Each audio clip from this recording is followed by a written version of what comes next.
찬송가 250장입니다.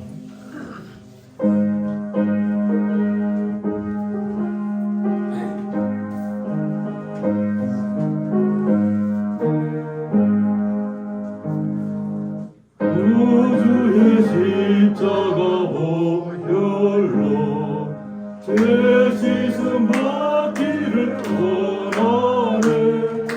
내 죄를 씻으신 주 이름 찬송합시다.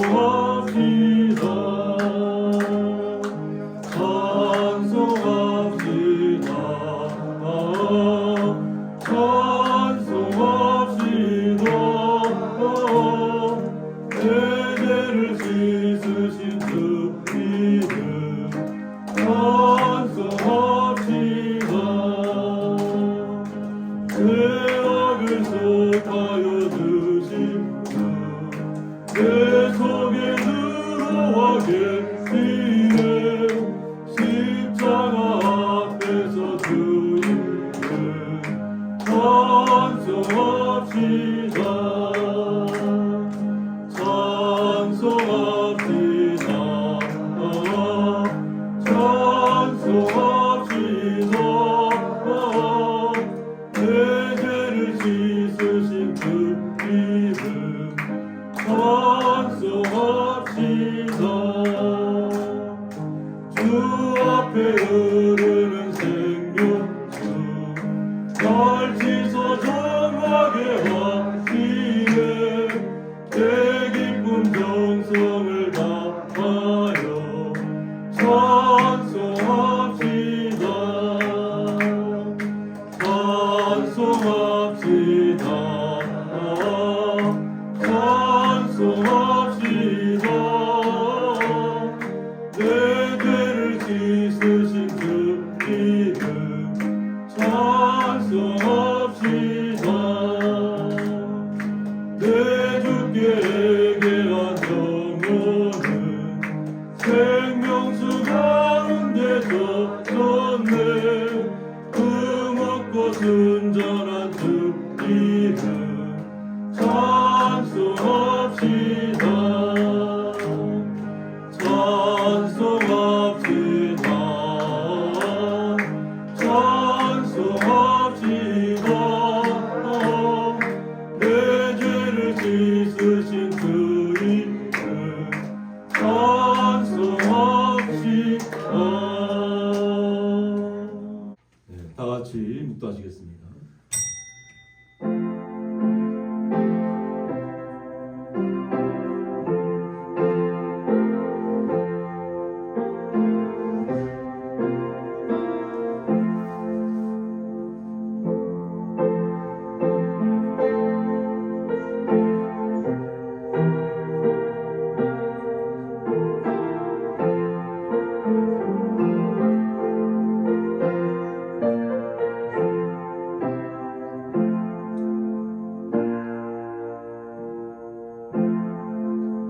주께 합당하게 행하여 범사에 기쁘시게 하고 모든 선한 일의 열매를 맺게 하시며 하나님을 아는 것에 자라게 하시고 아멘. 네, 다 같이 사도신경으로 신앙 고백 드리시겠습니다. 전능하사 천지를 만드신 하나님 아버지를 내가 믿사오며 그 외아들 우리 주 예수 그리스도를 믿사오니 이는 성령으로 잉태하사 동정녀 마리아에게 나시고 본디오 빌라도에게 고난을 받으사 십자가에 못 박혀 죽으시고 장사한 지 사흘 만에 죽은 자 가운데서 다시 살아나시며 하늘에 오르사 전능하신 하나님 우편에 앉아 계시다가 저희로서 산자와 죽은 자를 심판하러 오시리라. 성령을 믿사오며 거룩한 공예와 성도가 서로 교통하는 것과 죄를 사하여 주시는 것과 몸이 다시 사는 것과 영원히 사는 것을 믿사옵나이다. 아멘. 네, 찬송가 313장입니다.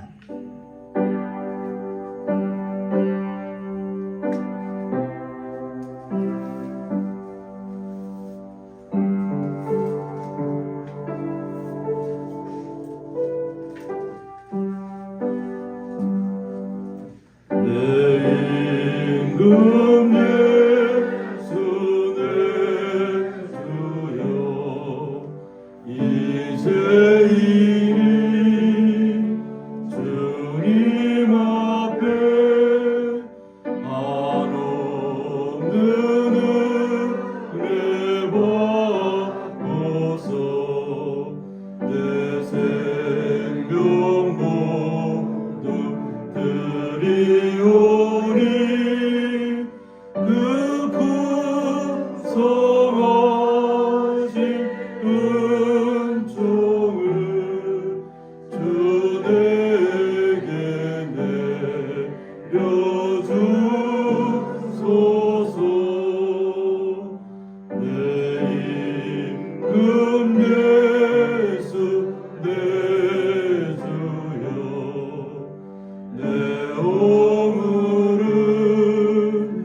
교동문 46번 시편 104편입니다. 내 영혼아 여호와를 송축하라. 여호와 나의 하나님이여.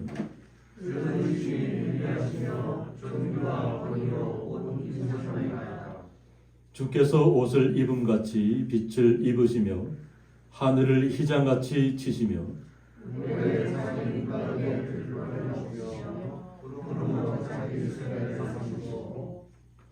바람 날개로 다니시며 바람을 자기 사신으로 삼으시고 불꽃으로 자기 사역자를 삼으시며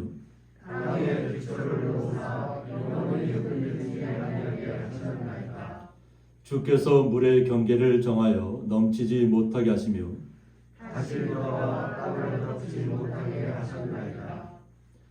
여호와께서 샘을 골짜기에서 솟아나게 하시고 산 사이에 흐르게 하사 각종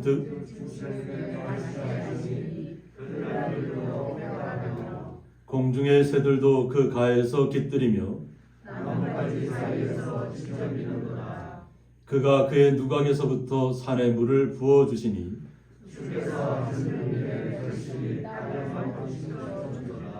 아멘.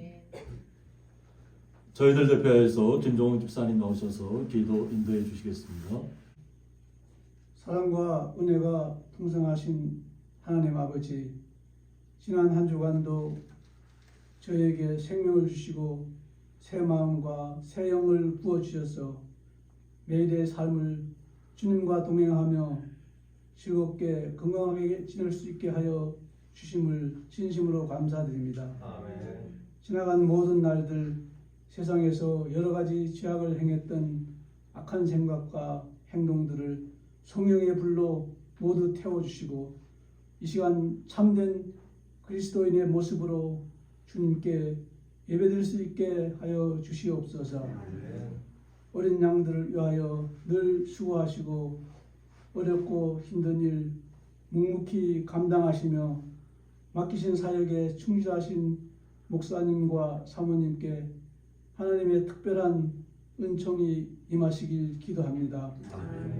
주님의 몸된 고향리 교회를 주님께서 이곳에 세우셨사오니 우리 교회를 통하여 이 지역과 이 나라에 하나님의 영광이 가득하시길 원하오며 하나님을 기쁘게 하는 우리 성도님들 다 되게 축복해 주시옵소서. 아멘.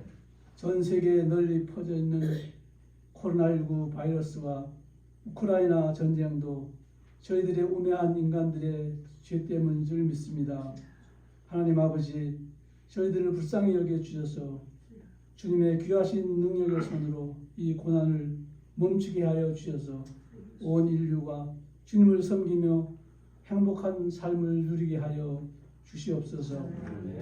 하나님 아버지, 날이 갈수록 경제적 어려움과 진보와 보수 두 갈래로 쪼개진 우리나라를 보살펴 주셔서 자신들의 정당과 자신만을 위해 일하는 정치인에서 벗어나 하나님을 섬기며 나라를 위하고 국민을 위해 일하는 모든 국민에게 존경받고 사랑받는 대통령과 정치인들로 거듭나게 하여 주시옵소서. 아멘. 남북이 통일되어 전쟁 없는 평화로운 자유민주 국가 되게 하여 주시옵소서. 이 시간 소외된 이웃과 질병으로 고생하시는 하느님들께 치유의 은혜를 더하여 주셔서 속히 편안한 일상으로 돌아와 주님을 섬기고 주님을 사랑하는 복된 삶이 되게 인도해 주시옵소서. 아멘. 담임 목사님 말씀 선포하실 때 하나님과의 만남이 있게 하시고 살아계신 하나님의 말씀과 영광만이 나타나는 귀한 시간 되게 하여 주시옵소서. 아멘. 식당 봉사, 찬양, 안내 등 보이지 않는 곳에서 묵묵히 봉사하시는 성도들에게도 주님의 합당한 축복 내려 주시옵소서. 아멘. 우리를 구원하신 예수님의 이름으로 감사기도 드립니다.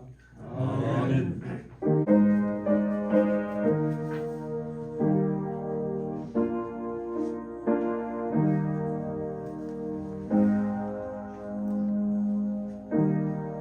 성경 말씀은 구약성경 시편 55편 1절서부터 6절까지 함께 읽도록 하겠습니다. 하나님이여 내 기도에 귀를 기울이시고 내가 간구할 때에 숨지 마소서. 내게 굽히사 응답하소서.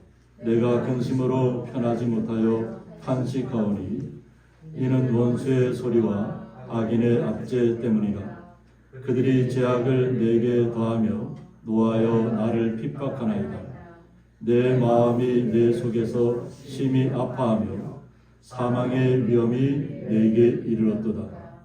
두려움과 떨림이 내게 이르고 공포가 나를 덮었도다. 나는 말하기를 만일 내게 비둘기같이 날개가 있다면 날아가서 편히 쉬리로다. 아멘. 소리하나 기타 중탄단 나오셔서 찬양으로 하나님 앞에 영광 올려드리겠습니다.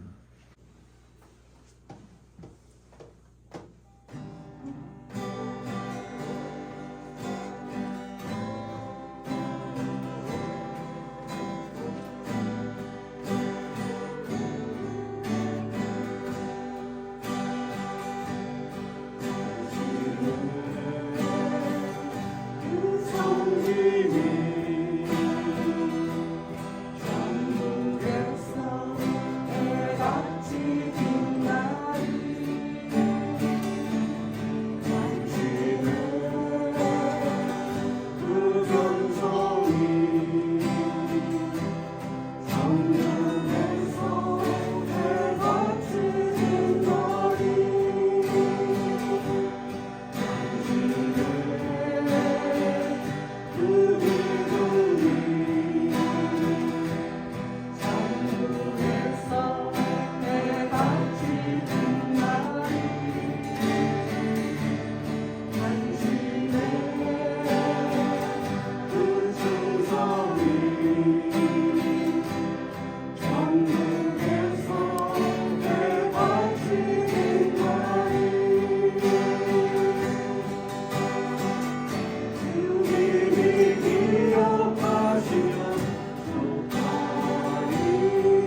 드려진 예물에서 봉헌기도 올려드리겠습니다.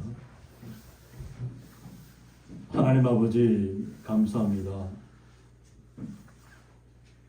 하얗게 눈이 내리는 가운데 주님의 은혜를 삼아하며 주님을 찬양하기 위하여서 우리의 마음과 정성을 주님 앞에 온전히 드리기 위하여서 눈 내리는 길을 뚫고 주의 전에 나와서 기쁨으로 주님 앞에 11주와 각종 감사예물을 주님 앞에 올려드리는 가운데 있습니다. 이 올려지는 모든 예물들 주님 그 마음과 함께 온전히 흠양하여 주셔서 주님 앞에 영광이 되게 하여 주셨고, 사랑하는 주의 성도들 마음속에 주님의 사랑과 은혜가 항상 흘러 넘쳐서 그 은혜의 사랑을 날마다 흘러 보낼 수 있도록 은혜를 다하여 주옵소서.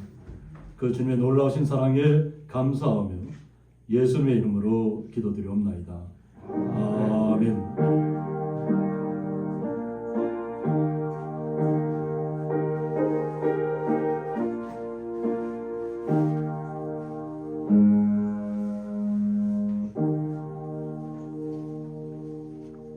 주님의 이름으로 환영합니다.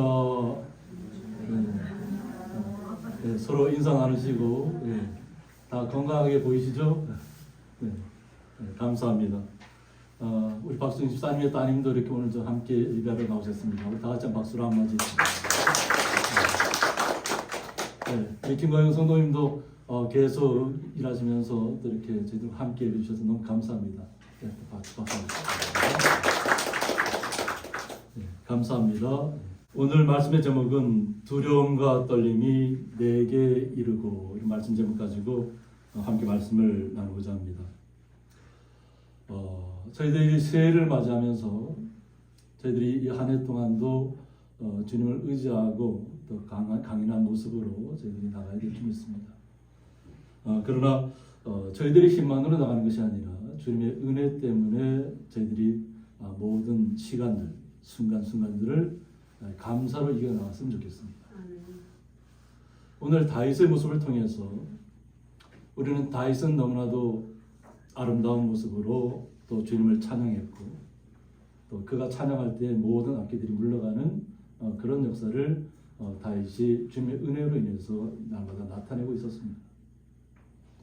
오히려 그러함에도 불구하고 오히려 그에게는 두려울 것이 없었다고 하는 거죠. 어떤 외부의 군대라든가 외적의 힘이 그를 억누를 수 없었습니다. 오히려 하나님께서 그에게 힘을 더하셨기 때문에 주변에 그를 압제하는 모든 나라들은 하나님을 의지하고 그가 나가서 다 무찔렀습니다. 이렇게 정말로 하나님의 은혜를 체험하고 두려울 것이 없이 나갔던 다윗에게도 큰 아픔이 있습니다. 그것은 뭐냐면 가장 가까이에서 함께 모든 시간들을 나누었던 사람들이 오히려 자신을 이제는 반대로 죽이려 하고 있다는 겁니다.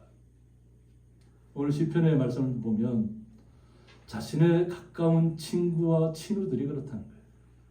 외부의 적이 그렇다는 것이 아닙니다. 외세에서 오는 모든 세력들은 하나님의 은혜로 막아낼 수 있었습니다. 그런데 다윗에게는 생각지도 않았던 내부의 적이 나타났다는 거죠. 오히려 다윗의 삶을 살펴보면 오히려 그의 장성한 아들들조차도 오히려 왕위를 에서 쫓아내고자 자신들이 왕이 되고자 아버지를 몰아내는 그런 형국까지도 갔다가 결국은 자신들이 다 망하게 되었다는 거죠. 외부에서 오는 것이 두려운 것이 아니라 내부에서 가장 가까운 사람에게서 오는 두려움들이 가장 다윗을 힘들게 했다는 겁니다. 그래서 오늘 본문은 하나님이여 내 기도에 귀를 기울여 달라고 말하고 있습니다. 어떻게든 외부에서 오는 것들이라면 그러니까 하나님의 대적자들이니까 다 이렇게 물리치는데 거침이 없을 텐데 너무나도 친숙했던 자신이 또 그들을 너무나도 아꼈던 것처럼 그들에게 은혜를 베풀어 줬고 그들을 사랑으로 감쌌음에도 불구하고 그들은 항상 자신이 어떤 하나님의 은혜로 인해서 어떤 백성들로부터 칭송하고 어떤 백성들이 자꾸 다윗을 칭송할 수 자신의 주변에 있는 사람들은 어떻게 하면 다윗을 끌어내릴까, 어떻게 하면 다윗을 내칠까, 죽일까 이런 생각을 하고 있었다는 거죠. 그러니까 다윗이 기댈 수 있는 곳은 하나님밖에 없었다는 거예요. 그래서 하나님 앞에 나아가서 내 기도에 귀를 기울여 달라고 얘기하는 겁니다. 힘으로 무찌르고 그냥 자신의 힘으로만 모든 걸 한다면 다 당장이라도 물리치고 자신이 왕의 자리를 차지할 수도 있었겠죠. 그런데 다윗의 삶을 살펴보면 다윗은 왕이 되려는 마음이 없었어요. 나라를 지키고 하나님을 모욕하는 외적의 군대들을 물리치고자 하는 강인한 어떤 내부의 어떤 끌어오는 힘이 있었죠. 하나님께서 주신. 어쩌면 하나님께서 그 마음을 주셨기 때문에 그가 주체할 수 없을 만큼 힘을 내서 모든 군대들, 이스라엘 모든 왕들과 군대들이 다 벌벌 떨고 있을 때 그는 소년의 모습으로 나가서 물맷돌을 들었던 것입니다. 하나님이 함께하면 그 어떤 것도 다 물리칠 수 있다고 믿었기 때문입니다. 그런 그가 다시 하나님께로 돌아왔다는 거죠. 그러면서 내가 간구할 때 숨지 말아달라고 얘기합니다. 자신의 온 마음을 들여서 주님 앞에 자신의 삶의 모든 이야기들을 주님 앞에 내려놓고 있다고 하는 거죠. 그런데 우리가 기도하는 시간들을 보면 사도 바울도 그렇지만 주님을 만났다고 해서 바로 변화되고 자신이 바로 현장으로 들어가는 것이 아니잖아요. 하나님의 은혜를 체험했음에도 불구하고 하나님과 3년이라는 시간을 더 깊이 들어가서 더 깊이 완전히 자신의 것으로 체득하는 시간을 주님께서 허락해 주시잖아요. 그리고 나서 죽기까지 걸어가는 겁니다. 순교하기까지. 그런데 이런 마음으로 있을 때 주님께서 더디 오는 것 같이 느껴지잖아요. 내 기도가 빨리 응답되면 좋은데 기도가 빨리 응답되지 않잖아요. 왜? 하나님께서도 다 모든 사람들의 이야기를 다 듣고 있잖아요. 또 참고 있잖아요. 그들이 돌이키기 인내하고 있잖아요. 우리가 생각하는 참고 인내하는 것 이상으로 하나님께서는 세상의 모든 거룩한 백성들을 지키기 위해서 노력하고 있습니다. 한치 오차도 없이. 그러나 다윗의 마음은 그렇지 않다는 거죠. 정말로 주님 앞에 간구하고 나아갈 때 자신과 대면해 달라고 하는 겁니다. 만나 달라고 하는 겁니다. 그러면서 내게 굽히사 응답하소서라고 했습니다. 여기서 굽히다라는 뜻은 카사브라고 해서 주의를 기울이다, 집중하다 이런 뜻을 갖고 있는데 돌아보시고 귀를 기울여 주십시오라는 뜻을 갖고 있습니다. 그러니까 자신을 돌아보고 귀를 기울여 달라는 거죠. 자신의 이야기. 그리고 응답해 달라는 겁니다. 이것이 우리가 주님 앞에 간절하게 기도의 모습입니다. 그냥 순간적으로 내가 기도하면 내 이야기만 그냥 툭 던지고 그냥 하나님께 그냥 다 들었겠자고 뭐 그냥 휙 나가버리는 그런 것이 아니라 자신이 어느 곳을 향하여 가 있든지 정말 두려움에 벌벌 떨든지 정말로 엄청난 고통 속에 있든지 항상 주님은 나와 함께다라는 거예요. 주님이 함께한다는 그 응답만으로도 자신은 모든 것을 이겨낼 수 있다는 거죠. 그러면서 내가 근심으로 편하지 못하여 탄식한다고 했습니다. 근심이 가득 찼다는 거예요. 내가 가장 귀하게 여겼던 사울 왕과 또 자신이 거느렸던 어떤 부하들조차도 장군조차도 그냥 때로는 사울의 편에 서서 또 제장들도 사울의 편에 서서 자신을 어디에 있다고 고저지라고 알려주고 잡으라고 이야기하고 이런 과정들을 계속 걸어가고 있잖아요. 짧은 시간이 아니잖아요. 그래서 이 속에서 탄식한다는 거예요. 탄식. 그냥 말할 수 없는 탄식이잖아요. 주님만이 아시는 이 아픔, 고통, 사랑했던 사람들에게서 배반당하고 실현당하고 고통받는 그 시간들, 이 시간들 속에서 주님 앞에 탄식하고 있다는 것입니다. 지금 탄식하고 있으니까 속히 내게 응답해 달라는 거예요. 이것이 자신이 악기를 쫓아내주고 그들의 마음을 편안하게 해줬던 외부의 군대를 물리쳐서 했던 오히려 가장 자신이 존경했던 사울에게서부터 왕에게서부터 나오고 있다는 거죠. 그리고 그 주변의 신하들에게서 다윗을 오히려 죽이려 하는 시간들을 갖고 있다는 것입니다. 그래서 이것을 갖다가 이는 원수의 소리와 악인의 압제 때문이라고 얘기합니다. 이제 원수의 소리라는 거죠. 어떻게 보면 사람을 해야 한다는 것은 원수지간 막 이렇게 철천지 원수지간이라도 뭐 어떻게든 해결하고 이렇게 해야 되는데 어떤 뭐 정치 세계라든가 뭐 그런 데는 보면 적의 적은 나의 친구라고 해요. 왜 상대방을 무너뜨리기 위해서는 적의 적을 나의 편으로 삼아야 된다는 거예요.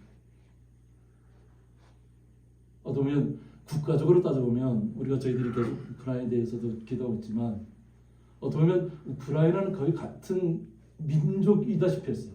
소련 연방이 해체되기 전까지. 그러나 소련이 해체되면서 각자 독립국가로 나타났잖아요. 이웃한 국가잖아요.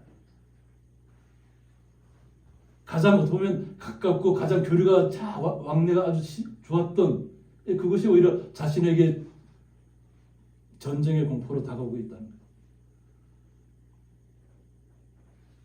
어제의 적이 오늘의 친구가 될 수도 있고 어제의 친구가 오늘은 적이 되어 있다고 나타나는 경우가 이 세상 속에서 비일비재하게 일어나고 있다는 것입니다. 이런 것을 당할 때 다윗이 느끼는 것은 이것은 악인의 압제 때문이다. 다윗은 온전히 주님만을 신뢰하고 있다는 거죠. 그래서 그에게는 자신이 상대방을 죽일 수 있는 힘이 있어도 그 힘을 그대로 쓰지 않습니다. 우리가 아들람굴에 모여든 300명의 어려운 사람들도 마찬가지지만 우리 어려운 사람들은 다윗의 주위로 모여들게 돼 있어요. 근데 그 어려운 사람들 내치지 않잖아요. 함께 공동체를 이루고 함께 주님께서 그들을 지켜주면서 또 이웃에 있는 모든 사람들을 지켜주는 역할을 다윗이 하고 있다는 것이에요. 그럼에도 불구하고 그들이 제약을 내게 더하며 노하여 나를 핍박한다고 했습니다. 그러니까 어떻게 보면 자꾸 없는 죄를 만들어내는 거죠. 다윗은 그냥 충심으로 정말 요나단과 같은 관계를 친구와 같은 관계를 맺기를 원했다. 그런데 그의 아버지는 그렇지 않잖아요. 그 한 사람이 잘못되니까 그 주변에 있는 모든 권력을 가진 사람들이 결국은 다윗에게로 그냥 아기같이 막 물어뜯으려고 다가오는 거예요. 그러면서 계속 핍박하고 있다는 거예요. 이러한 속에서 자신이 내 마음이 내 속에서 심히 아파하고 있다. 그 마음이 찢어질 것 같은 상황이 이르렀다는 거죠. 마음이 무너지고 찢어지는 그 상황 속에 우리 성도님들도 아마 그런 그 시절이 있었을 겁니다. 그것을 잘 이겨냈기 때문에 지금 이 자리에 있는 것이지만 자신이 가장 가깝게 지내던 사람들이 갑자기 자신을 물어뜯고 험담하고 없는 말을 지어내고 거짓 소문을 퍼뜨리고 모함하는 경우가 너무너무 많아요. 일단. 그럴 때 얼마나 그의 다윗의 마음이 아팠냐고 하는 거죠. 내 속에서 심히 아파했다. 얼마나 아팠냐면 사망의 위험이 내게 이르렀다고 했어요. 사망의 위험. 죽음의 순간이 이르를 정도로 지금 처참하게 자신이 속에서 아파하고 무너지고 있다는 거예요. 다윗이 힘이 없는 것이 아니잖아요. 다윗을 무찔렀던 소년이 바로 다윗이잖아요. 힘이 없어서 무너지는 것이 아니라는 거죠. 오히려 그는 사울 왕을 죽일 수 있는 기회도 있었습니다. 자기를 잡으러 왔다가 오히려 동굴 속에서 자기 신이 쉬고 있는데 그 동굴 속으로 오히려 사울 왕이 들어와서 쉬려고 할 때 다윗의 부하가 칼을 들어서 치자고 한 거죠. 이때다 죽일 수 있는 시간이 왔다는 거죠. 다윗과 함께한 제자들 입장에서는 이것은 하나님이 주신 기회라는 거죠. 그런데 다윗의 마음은 그렇지 않잖아요. 아무리 그가 지금 잘못되고 악령에 들려 있다고 할지라도 그도 하나님이 기름 부은 사람이라는 거죠. 그러니까 기름 부은 사람을 내가 죽여서는 안 된다고 하는 거죠. 결국 하나님이 하실 때까지 기다려야 한다는 겁니다. 그래서 그의 옷자락만 베게 되죠. 사울 왕의 옷자락만 베어서 나중에 당신을 죽일 수 있는 시간이 분명히 나에게 있었지만 나는 하나님을 두려워하는 사람이기 때문에 죽이지 않는다는 거죠.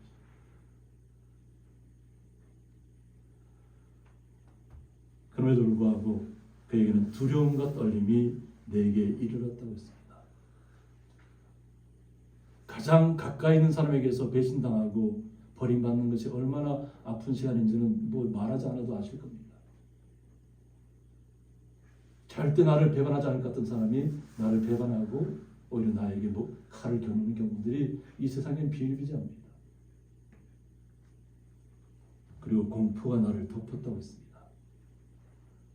그래서 이 공포는 팔라주트라고 해서 깨다, 흔들리다 이런 뜻인데 큰 떨림, 전율이란 뜻으로 영혼의 극심한 불안감과 두려움을 이야기하고 있습니다. 영혼의 극심한 불안감과 두려움이 임했다고 하는 거죠. 이것은 누구에게도 나타날 수 있는 현상들이에요. 제가 좀 고등학교 때인데 그때는 이렇게 눌린다 이러나요? 형체를 알 수 없는 사람이 컴컴한 아주 사람의 모습은 있는데 그냥 시커먼 사람이 와서 나를 그냥 목을 조르는 거예요. 그리고 나의 모든 것을 압박하는 거예요. 저도 건장한 사람이잖아요. 그런데도 아무런 힘을 쓸 수가 없는 거예요. 실체는 없어요. 실체는 없는데 그냥 제가 잠잘 때라든가 이런 어떤 꿈 속에서라든가 이런 쪽에서 나타나서 나를 실제인 것처럼 꼼짝 못하게 누르려고. 그때 제가 누군가에는 얘기를 해야 되는데 그래서 그때 원주 기독병원에 제가 이렇게 열차를 타고 가서 정신과에 가서 상담도 받았습니다. 과연 이것이 무엇인가 저는 확실하게 알지는 못하고 뭔가 나를 갖다가 누르는 것이 있고 나를 누르는 것이 있는데 뭔가 해설 방법이 없잖아요. 그래서 이게 몇 번 이렇게 찾아가고 나서 그러고 나서 이렇게 그 현상들이 사라지고 없었습니다. 사라지고 없었는데 누구에게라도 이런 일들이 나타날 수 있다는 거죠. 나에게 실체도 없는 어떤 큰 눌림이 나에게 다가올 수 있다는 거죠. 상상하지 못했던 압박이 나에게 올 수 있다는 겁니다.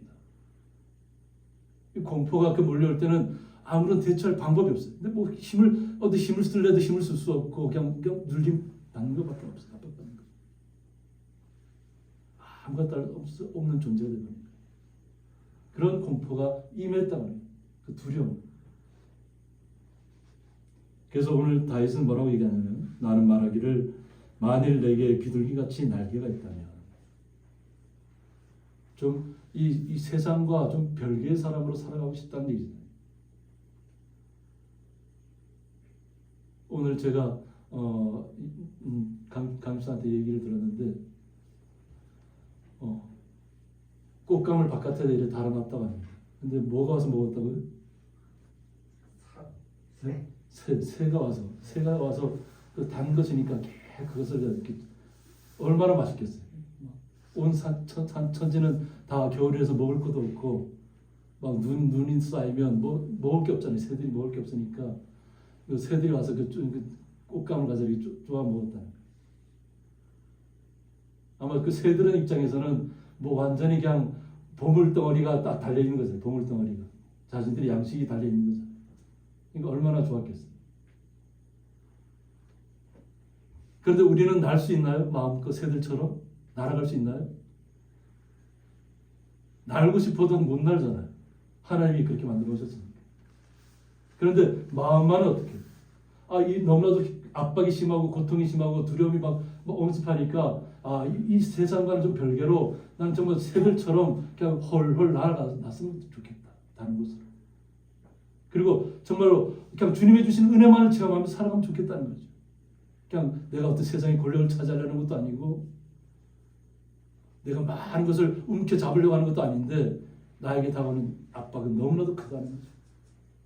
그러니까 이런 세상 속에서 좀 떠나고 싶다는 얘기잖아요. 홀로 날아가고 싶다. 그래서 날아간다면 내가 편히 쉬겠다는 얘기. 그냥 어떤 별개처럼 아주 어떤 세상과는 유별하게 살아가겠다는 거잖아요. 그런 마음이라는 거예요. 이것이 이제 어쩌면 다윗의 마음입니다. 그래서 다윗은 항상 찬양하는 사람이잖아요. 주님을 항상 찬양하는 사람. 오직 주님만을 찬양하는 사람이에요. 그러니까 오늘도 소리가 기타를 통해서 뭐 해같이 빛나리 또 예배 전에도 찬양을 올려드렸지만 이것이 주님을 높이는 거잖아요. 그러면서 우리의 마음의 평화를 느끼는 거죠. 주님이 주시는 그 사랑과 은혜가 찬양할 때 우리의 마음속에 임하는 거잖아요. 찬양을 들을 때 듣는 성도들의 마음속에도 그 기쁨이 넘치잖아요. 그 마음을 통해서 주님을 높이는 거잖아요. 그런 마음속에 우리 성도님들은 모든 다윗과 같이 함께 세상과는 별개로 어떤 고난이 와도 어려움이 와도 그냥 주님만을 찬양하는 자리가 있으면 얼마나 좋겠어요. 그런데 삶의 현실은 주변에 있는 사람들은 계속 나를 압박하고 있어요. 벗어나지 못하게 하려는 것 같잖아요. 그럴 때 다윗이 찾은 것은 바로 기도입니다. 17절에 보면 저녁과 아침과 정오에 내가 근심하여 탄식하기를 하고 있습니다. 이 탄식은 우리에게 기도입니다. 주님 앞에 우리의 모든 것을 다 올려드리는 거잖아요. 이게 많은 대중 앞에 나가서 그냥 유창하게 막 그냥 뭐 연설하듯이 하는 것을 하나님이 그 기도 잘한다 이렇게 얘기하지 않아요. 우리의 마음의 소리를 듣기 원하신다. 마음의 소리는 바로 탄식입니다. 그 말로 다 할 수 없는 압박이 내게 임했을 때 내 속에서 얼마나 내 속이 무너지고 끊어지듯이 사라지듯이 막 사망의 공포가 일어났다고 했잖아요. 그 속에서 주님 앞에 나가는 밖에 없었다는 거예요. 그래서 저녁과 아침과 정오에 그냥 오직 주님 앞에만 나가요. 이렇게 할 때 여호와께서 내 소리를 들으시리로다. 여호와 하나님이 내 마음의 소리를 듣기를 원한다고 하는 겁니다. 여호와 하나님께서 우리의 성령을 통해서 말할 수 없는 탄식 가운데 올려지는 모든 이야기들을 주님께서 듣고 계십니다. 그래서 오늘 다윗이 저녁과 정오, 아침 이렇게 시간을 정해놓고 했던 것처럼 우리 성도님들도 그냥 자신이 있는 곳에서 그냥 시간대가 되면 주님을 묵상하시기 바랍니다. 마음속 이야기를 그냥 말할 필요 없어요. 그냥 주님 때문에 얼마나 내가 은혜를 받 속에 살아있는지, 또 어려움들을 주님의 은혜 때문에 얼마나 내가 감사하며 이겨내고 있는지를 고백하시면 돼요. 그 어려움이 있으면 어려움대로 솔직하게 주님 앞에 내려놓으시고, 이것이 예수님으로 말미암아서 우리가 모두 다 직접 하나님 앞에 기도할 수 있는 특권을 얻은 것이잖아요. 예전에는 모세와 하나님과의 대면했을 때 하나님께서 모세를 통해서 이야기를 들으셨잖아요.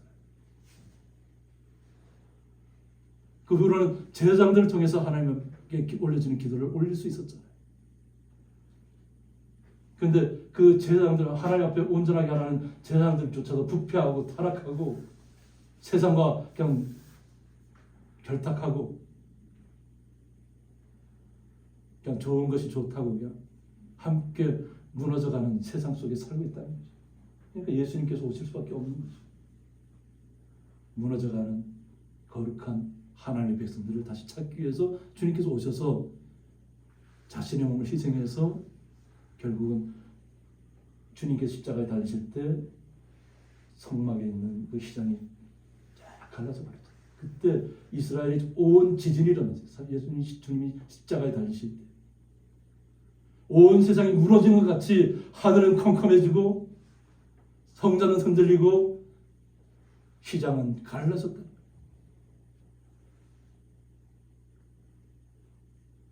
그리고 우리에게 주님께서 부활하시면서 우리에게 성령을 주셨잖아요. 그래서 우리가 모든 거룩한 주의 자녀된 성도들이 각자 개인이 주님 앞에 나가서 기도할 수 있는 특권을 얻은 것입니다. 그 특권을 활용하셔야 되잖아요. 하나님께서 나에게 직접 기도하라고, 나에게 직접 탄식하라고 얘기하는데 왜 하지 않느냐는 거죠. 그냥 세상적인 관점에서 그런 두려움이 물려올 때 그 두려움에 막 벌벌 떨면서 도망다니지 마시고 오직 주님 앞에 무릎 꿇고 주님 앞에 감사하며 이 모든 문제를 탄식 속에 내어놓으라는 겁니다. 그러면 주님께서 듣지 않겠냐는 거죠. 18절에 보면 나를 대적하는 자 많더니 나를 치는 전쟁에서 그가 내 생명을 구원하사 평안하게 하셨도다고 했습니다. 자신을 둘러보니 자신을 대적하는 자는 너무 많다는 거죠. 그리고 다 자신을 죽이려 하고 물리치려 하고 내쫓으려 하고 이런 전쟁으로 표현했어요. 전쟁. 다윗을 치는 전쟁. 다윗이 나가 싸우는 전쟁이 아니라 자신의 주위에 있는 자신이 믿었던 사람들이 자신을 죽이려 하고 자신을 모함하고 속이고 온갖 거짓말을 지어내고 있죠. 그가 내 생명을 구원하사 평안하게 하셨다. 주님께서 우리의 기도를, 다윗의 기도를 들어주셨다는 겁니다. 두려움과 공포가 몰려왔을 때는 아무것도 할 수 없는 것 같은 자리에 있었지만 주님께서 자신의 생명을 구원했다는 것을 알게 된 순간 평안해졌다는 겁니다. 이 모든 것을 겪은 오늘 이 다윗의 마스기란 교훈의 말씀은 다윗이 직접 겪었던 말씀을 우리 성도들도 똑같이 겪을 것을 미리 얘기하고 있는 거예요. 그런 어려움이 왔을 때 성도들이 누구를 의지할 것인가를 이야기하고 있는 것입니다. 그래서 다윗은 고백, 나는 이런 어려움이 죽음에 와서 사망의 공포가 일었을 때 저는 주님 앞에 모든 것을 내려놓고 주님 앞에 다 고백했다고 이야기하는 것입니다. 그럴 때 자신에게 평안이 임했다는 것을 말씀을 통해서 이야기하고 있는 것입니다. 이런 시간들 중에서 우리 주변에서 나를 해하려고 하는 사람들이 있나요? 나의 마음을 아프게 하는 사람들이 있나요? 나의 마음을 힘들게 하는 사람이 있나요? 내 의지와는 상관없이 그런 일들이 닥칠 수 있다는 것입니다. 나는 바르게 살았으니까, 나는 정직하게 살았으니까, 나에게는 아무도 나는 예수를 믿는 사람이니까 아무도 나에게 그렇게 하지 않을 거야. 이것이 아니라 오히려 믿음이 깊어지면 깊어질수록 그런 어려움들은 더 많이 우리를 압박할 수 있습니다. 왜? 사단은 우리를 주님에게서 떨어뜨려 놓고 원하는 거죠.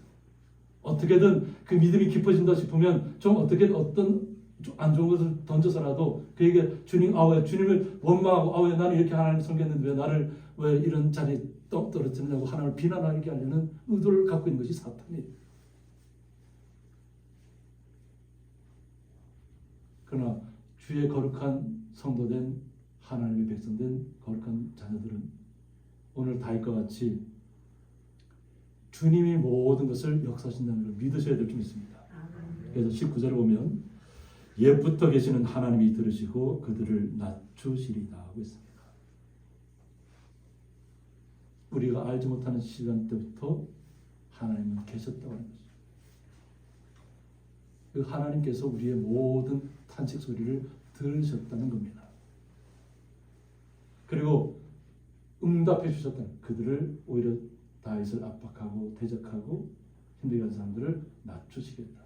그것은 성경의 역사가 기록하고 있습니다.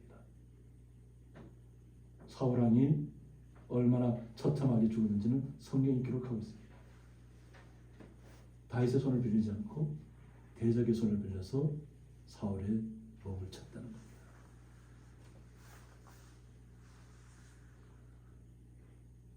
그리고 자신을 자녀들 주변에 있는 자신이 왕을 차지했던 모든 그 아들들도 잘난 아들들도 결국은 그냥 죽음 속으로 내몰리고 말잖아요. 스스로 높아졌다가 한순간에 사라진 겁니다. 그러니까 하나님이 하신다. 다윗은 자녀들 향해서도 오히려 자기는 도망을 갔지 자기를 자녀들을 죽이지 않았어요. 오히려 자신의 아들이 죽었다는 소리를 들었을 때 고통 속에서 다 부르짖었어요. 아들은 자기를 내쫓고 왕위를 차지했음에도 불구하고 자신의 아들이 죽었을 때 얼마나 탄식했는지.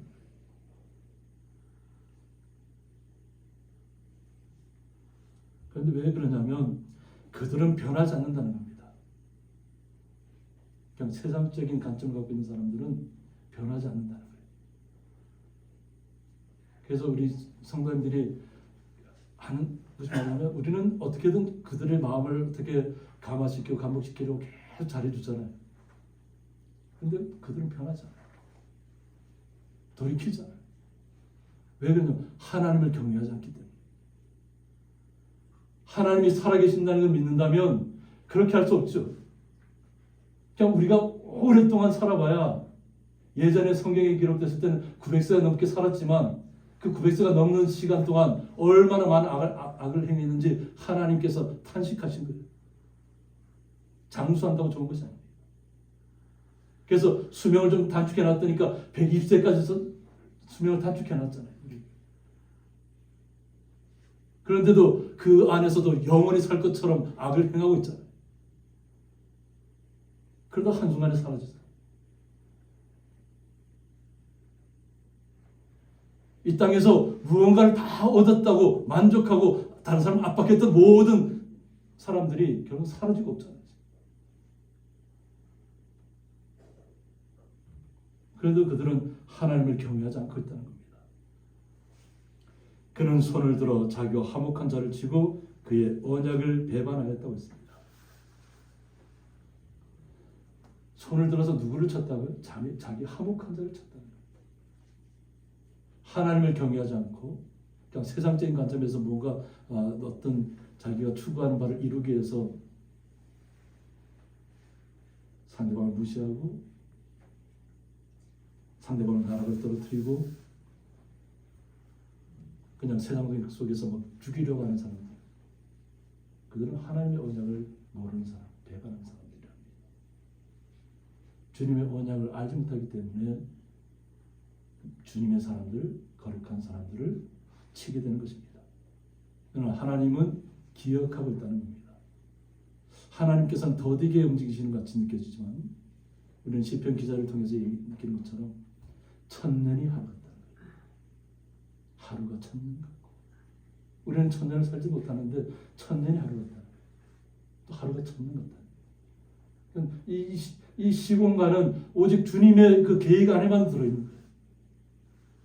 그러니까 나의 시간으로 하나님 앞에 내 어떤 이때까지를 뭐 시간 정해놓고 하나님 이때까지 나한테 응답하시면 하나님 나와 함께하는 하나님이고 그때 지나가면 하나님 함께하는 하나님이라고 하는 것이 아니잖아요.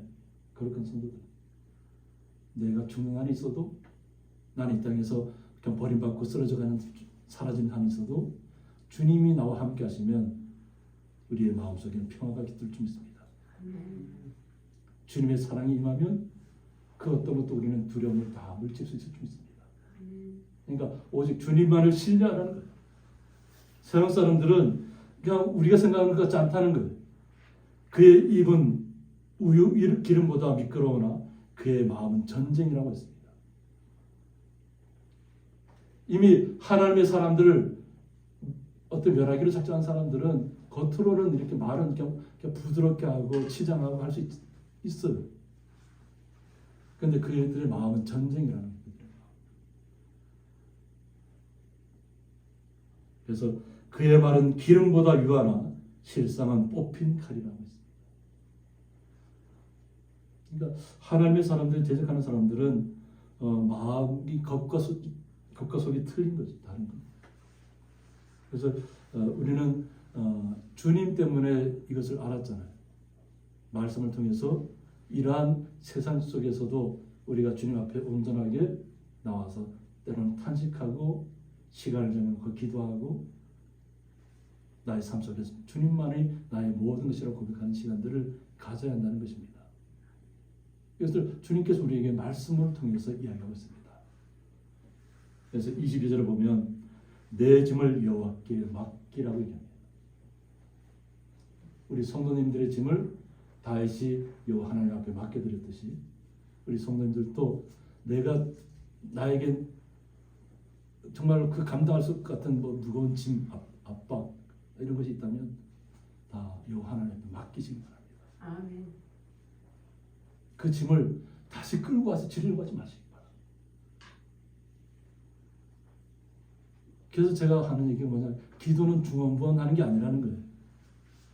한번 그대로 말씀을 믿고 그냥 그 마음속에 평화를 얻고 돌아가라는 거예요. 내가 기도해서 막 짐을 갖다 하나님 앞에 딱 맡겼다고 생각하면서 내려놓고는 딱 기도가 끝나고 다 돌아갈 때 다시 그 짐을 내가 또 지고 가면 어떻게 되겠어요? 맡긴다는 것은 주님께서 해결하시라는 얘기예요. 주님께서 우리의 구원자시잖아요. 우리의 생명을 구원하셨고 영원한 생명 가운데 이끌고 있잖아요. 그럼 믿으라는 거예요. 믿고 맡기라는 거예요. 나의 모든 짐. 그걸 내가 스스로 짊어지고 가려고 하지 말고. 우리가 주님 앞에 모든 짐을 맡겼을 때 그가 너를 붙드신다고 말씀하고 있잖아요. 주님께서 우리를 붙들어주고 있다는 거예요. 그러면서 의인의 요동함을 영원히 허락하지 않으시죠. 의인은 주님을 믿은 모든 거룩한 성도잖아요. 우리의 모든 탄식과 우리의 모든 기도와 우리의 삶의 모든 억눌렸던 부분들을 다 주님 앞에 맡겨드리고 주님께서 주시는 평안을 우리는 날마다 누리면서 기쁨 가운데 걸어가셔야 될 줄 믿습니다. 주님께서 원하시는 것이 그런 것입니다. 절대 흔들리지 않도록 요동하지 않도록 주님께서 영원히 허락하지 않는다. 영원히 허락하지 않는다. 주님이 허락하지 않는다. 이것을 믿으시고 우리는 다윗과 같이 다윗이 겪었던 모든 아픔들, 슬픔들, 고난들 이것을 온전히 기억하셔서 주님과 함께 다윗과 같은 마음을 가지시고 주님께서 다윗에게 임하셨던 것처럼 우리 성도님들에게도 동일하게 임하실 줄 믿습니다. 아멘. 그 주님을 온전히 신뢰하시고 주님 앞에 간절히 기도하며 두렵고 떨림으로 나아가시기를 간절히 축원드립니다. 함께 기도하겠습니다. 두려움과 떨림이 내게 이르고라는 말씀을 통해서 저희들이 다윗이 겪었던 그 고난의 시간들을 말씀을 통해서 저희들의 삶에 적용하고자 합니다. 다윗에게 은혜를 베푸셨던 것처럼 주의 거룩한 성도들의 마음속에 주님께서 영원토록 함께 하셔서 흔들리지 않는 믿음을 허락하시고 날마다 주님께서 지켜준다는 걸 믿고 말마다 감사하며 기쁨하며 나올 수 있도록 주님께서 온전하게 지켜 주옵소서. 그 주님의 사랑에 감사하며 예수님의 이름으로 기도드리옵나이다. 아멘. 주일 예배에 나오신 성도님들을 주님의 이름으로 환영합니다. 러시아의 침공으로 고통받고 있는 우크라이나 국민들을 위해서 계속 기도해 주시기 바랍니다. 다음 주 기도와 찬양 순서는 주보를 참조해 주시기 바랍니다. 영동 지역에 눈이 많이 내리는 가운데 있습니다. 지금도 눈이 많이 내리고 있는데 미끄럼 및 한절 동간에 유의하여 주시기 바랍니다. 또 예배 마친 후에는 신년 계획을 주제로 강진수 안수집사님의 강의가 바로 이어집니다. 그러니까 축도 끝나시면 바로 그 자리에 계시면 바로 강의가 이어지도록 하겠습니다. 신년 예배 때 촬영한 사진이 준비되어 있습니다. 그래서 제가 이렇게 들고 있는 것처럼 신년 예배 때 촬영한 사진 우리 김종훈 집사님이 촬영해 주셨는데 이것이 준비되어 있습니다. 그러니까 가정당 이렇게 하나씩 가져가시면 될 것 같습니다. 다음 주 주일은 구정 설날과 함께하는 주일입니다. 올해는 좀 특이합니다. 1월 1일도 주일이었고 또 구정 설날도 주일입니다.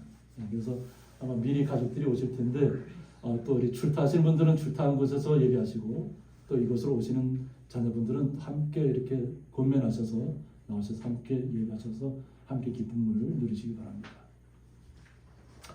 찬송가 457장입니다.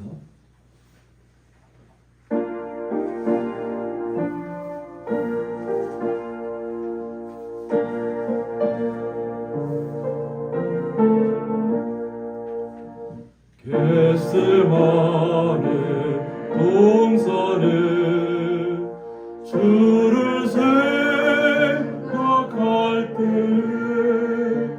근심이 나 걱정을 외면할 수 있을까 나를 항상 버리고 주를 따라가리라 빌라도의 들에서 주를 생각할 때 수치되고 아픈 곳 못 견딜 수 있을까 길이 참고 묵묵히 주를 따라가리라 갈보리산 올라가 주를 생각할 때 나의 받는 괴로움을 비교할 수 없으리 십자가를 지고서 주를 따라가리라 무덤에서 구하라 주를 생각할 때에 환난이 나 죽음도 두려울 것 없으리 승전가를 부르며 주를 따라가리라.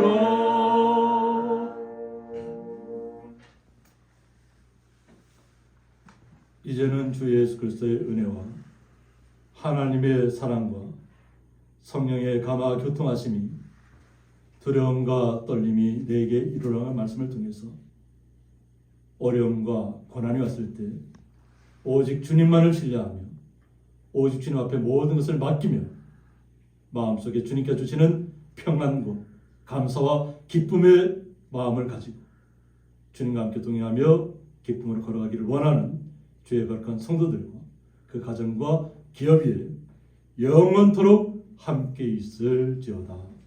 아멘.